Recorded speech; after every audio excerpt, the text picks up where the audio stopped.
Ilhan Omar is an American Muslim congresswoman, a Somali refugee who worked her way up to US Congress.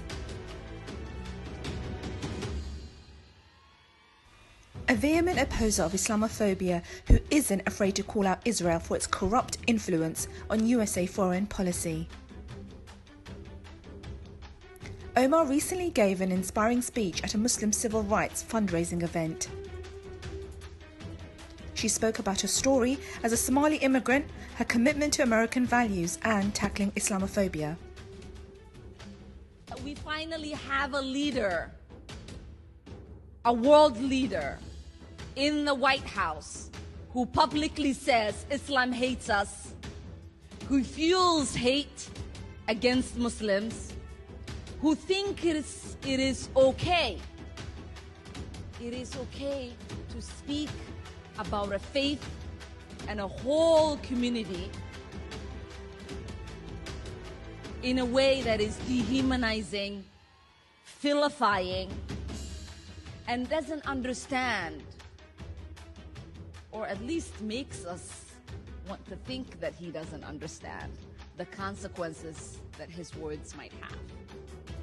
But what we know and what Islam teaches us, and what I always say,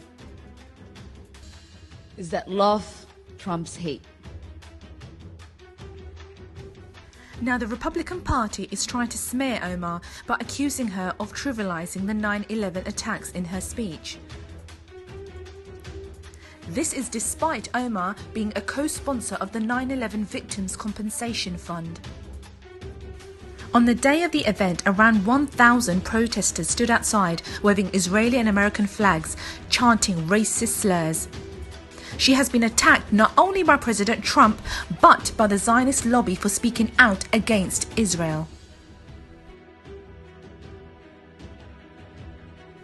Trump tweeted snippets of her speech and footage of the hijacked planes hitting the Twin Towers.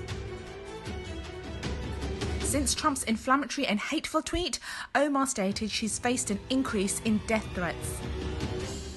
Trump has never been shy of igniting hatred against Muslims, nor has he any moral ground for talking about 9/11. Do you think Islam is at war with the West? I think Islam hates us. There's something there that there's a tremendous hatred there. There's a tremendous hatred. We have to get to the bottom of it. There is an unbelievable hatred of us. In Islam itself? You're going to have to figure that out. On 9/11, he stated seeing Muslims rejoice in the streets. This proved to be an unfounded accusation. In fact, on 9/11, Trump himself bragged about how his building was now the tallest one in Lower Manhattan. Republicans are claiming that Ilhan Omar trivialized 9/11 and spread anti-Semitic dual loyalty tropes, neither of which she actually did. But you know who did trivialize 9/11, Joy? Donald Trump, when he went on TV on 9/11 to brag about the fact that his building was now the tallest building in Lower Manhattan. You know who did spread dual loyalty tropes, Joy? Donald Trump, when he said to an audience of US Jews at the White House that Israel is your country, and when he said last weekend to a group of US Jews that Benjamin Netanyahu is your prime minister. You have one of the landmark buildings down in the financial district, 40 Wall Street. Did you have any damage, or did you know what's happened down there? Well, it was an amazing phone call I made. 40 Wall Street actually was the second tallest building in downtown Manhattan, and it was actually, before the World Trade Center, was the tallest. And then when they built the World Trade Center, it became known as the second tallest, and now it's the tallest. And not to mention how he generously used the events of 9/11 for his own political gain in the presidential elections. Despite this, Trump and his far-right cronies were not attacked by Ilhan Omar, nor held accountable.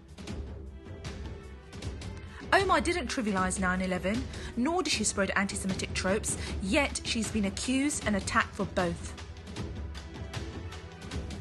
Omar's supporters say that she presents a threat to the far-right rhetoric.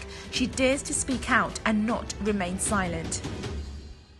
Why Ilhan keeps getting targeted is because she is an unapologetic black Muslim woman. And her real crime in the eyes of those attacking her is that she dares to speak out and to act like she's equal. She doesn't know her place in their eyes.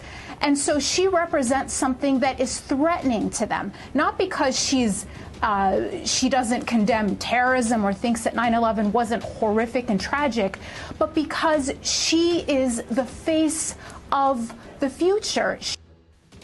Omar refuses to back down to Trump's racism, and so must we.